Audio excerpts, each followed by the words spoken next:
Welcome to English Listening Center. This is a global English podcast channel where you can improve your English listening skills in a clear, simple, and professional way.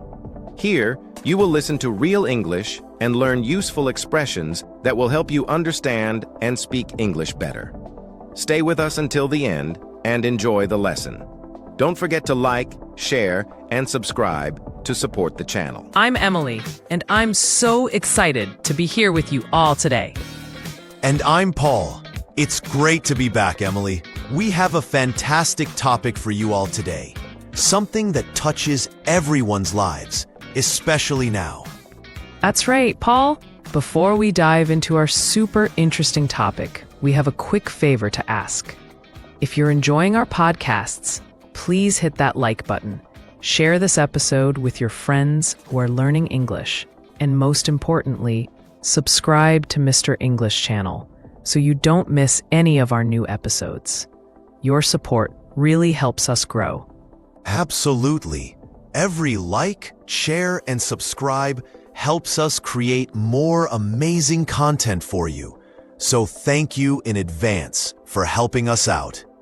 Okay, Paul, today's topic is something we all use every single day, sometimes without even thinking about it.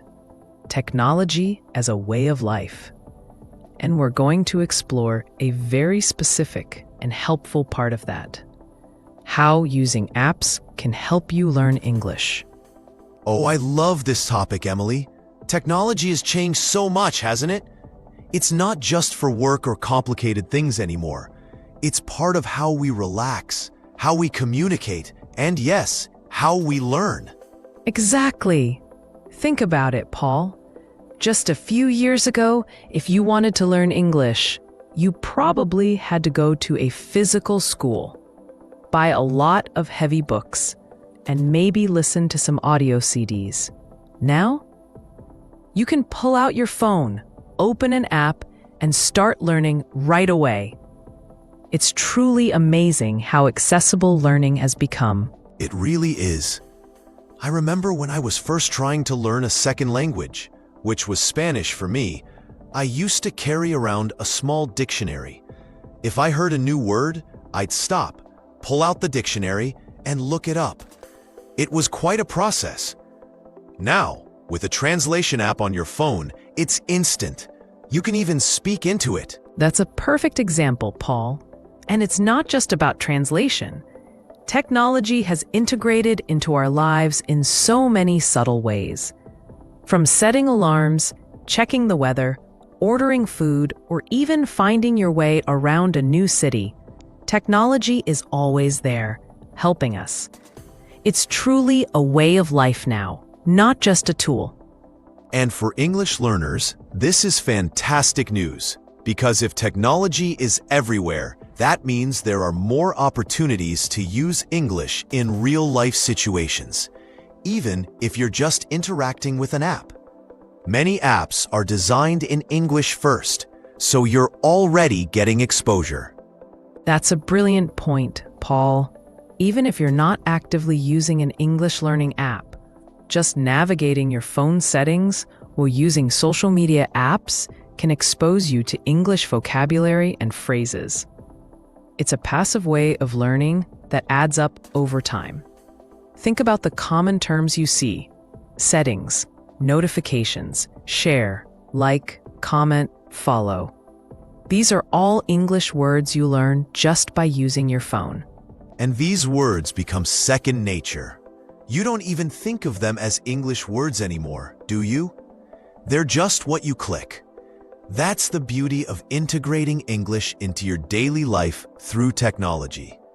It makes learning feel less like studying and more like just living. Absolutely. And when we talk about actively using apps to learn English, the options are endless now. There are apps for vocabulary, for grammar, for listening, for speaking, for reading. You can find an app for almost anything you want to improve. Let's talk about some of the most popular types of apps, Emily. I think one of the first things many learners look for are vocabulary building apps.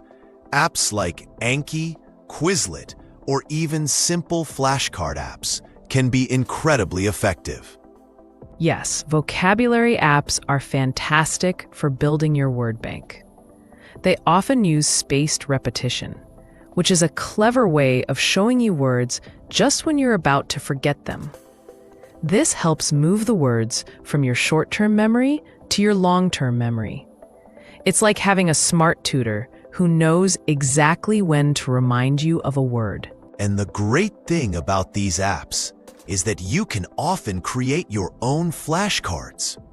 So if you're reading an English book or watching an English movie and you come across new words, you can quickly add them to your app and review them later. It personalizes the learning experience. That's a really valuable tip, Paul. Personalization is key.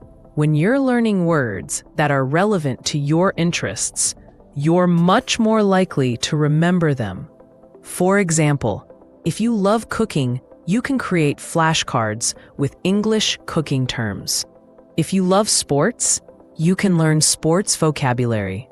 Beyond vocabulary, grammar is often a challenge for English learners. But there are some amazing apps out there that make grammar practice fun, almost like a game. Apps like Duolingo, for instance, blend grammar lessons with interactive exercises. Duolingo is a great example of gamified learning. You earn points, you level up, you compete with friends. It makes learning feel less like a chore and more like a game. This can be really motivating, especially on days when you don't feel like studying. The small, digestible lessons are perfect for fitting into a busy schedule, too. Just 10 to 15 minutes a day can make a big difference. Yes, and that's a crucial point, Emily. The accessibility of these apps means you can learn anywhere, anytime. On your commute, during your lunch break, even waiting in line at the supermarket. Those small pockets of time add up. Absolutely. And speaking of speaking, many learners feel shy about practicing their English speaking skills. But technology can help with that too. There are apps that connect you with native English speakers for language exchange, like HelloTalk or Tandem. These language exchange apps are brilliant. You can find a native English speaker who wants to learn your language, and you can teach each other. It's a win-win situation. You get to practice speaking in a real conversation, get feedback, and even make new friends from around the world. It's like having a global pen pal, but for speaking. And the pressure is often lower than in a classroom setting. You're talking one-on-one, and the other person is also a learner, so they understand the challenges. Plus, you can often do voice messages or video calls, which is even more authentic. Some apps even use AI to help with pronunciation. You can speak a phrase, and the app will analyze your pronunciation and give you feedback on where you can improve. This is super helpful because sometimes it's hard to hear your own mistakes. That's fascinating, Paul. The advancements in AI for language learning are truly impressive. It's like having a private pronunciation coach right in your pocket. This kind of immediate feedback is so valuable for correcting habits early on. What about listening skills, Emily? How can apps help with that? For listening, there are many options. Of course, you can listen to our podcast on Mr. English channel. But beyond that, many apps offer audio lessons, dialogues, and stories at different levels. Some news apps also have audio versions of articles, which is great for combining reading and listening. And of course, YouTube is a fantastic resource, as are streaming services with English movies and TV shows. That's a great point. Even just listening to English music or podcasts, like this one, it's a form of learning. You're immersing yourself in the sounds and rhythms of the language. Many apps allow you to control the playback speed too, which is very helpful for beginners. You can start slow and gradually increase the speed as you get more comfortable. Yes, controlling the speed is a game changer for listening practice.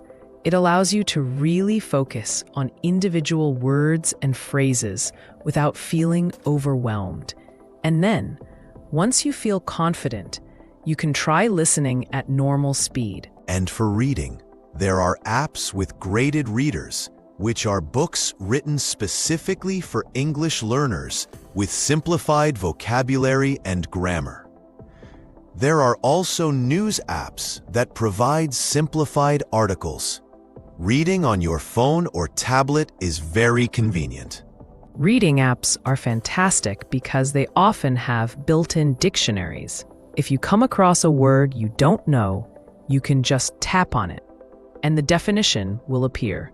This saves so much time and makes reading much less frustrating. You don't have to stop your flow to grab a dictionary. So, Emily, if someone is just starting out and wants to use apps to learn English, what would be your top advice? My top advice would be to start small and be consistent.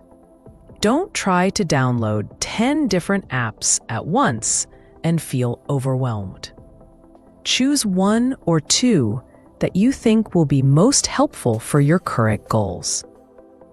Maybe one for vocabulary and one for grammar. That's a great tip. Consistency is truly key.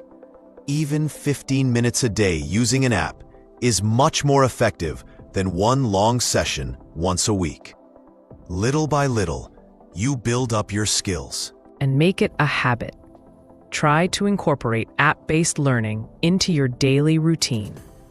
Maybe while you're waiting for your coffee to brew or before you go to bed. Find a time that works for you and stick to it. Treat it like a small, fun activity rather than a chore. Also, don't be afraid to try different apps until you find what works best for you. What one person finds effective, another might not. There are so many options, so explore and see what fits your learning style. Exactly. Some people love gamified apps. Others prefer a more traditional flashcard approach. It's all about finding what keeps you motivated and engaged. And remember, these apps are tools.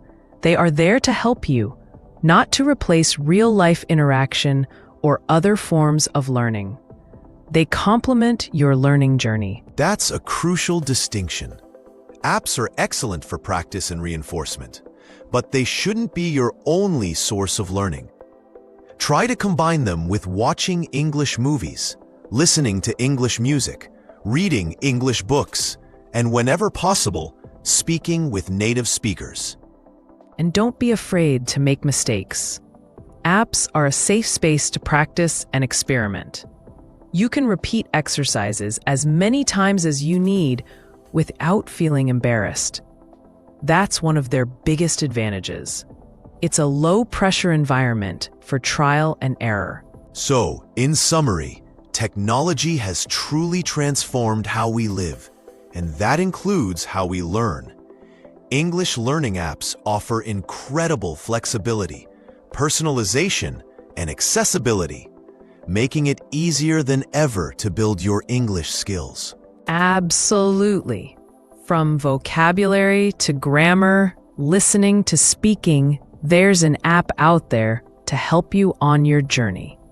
So, embrace technology, make it your friend in learning English, and see how much progress you can make. Well, Emily, this has been a really insightful conversation.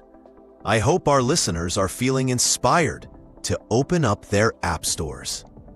I hope so too, Paul. And to all our wonderful listeners, thank you so much for tuning in. We truly appreciate your support. Before you go, remember to like this episode, share it with your friends who are learning English, and please, please, please subscribe to our channel. And we'd love to hear from you. What are your favorite apps for learning English? Do you have any tips for using technology to improve your language skills? Leave us a comment below and let us know. We love reading your messages and getting your feedback. Your comments help us know what topics you're interested in. Thank you for watching. If you enjoyed this video, please like, share, and subscribe to English Listening Center for more English listening practice.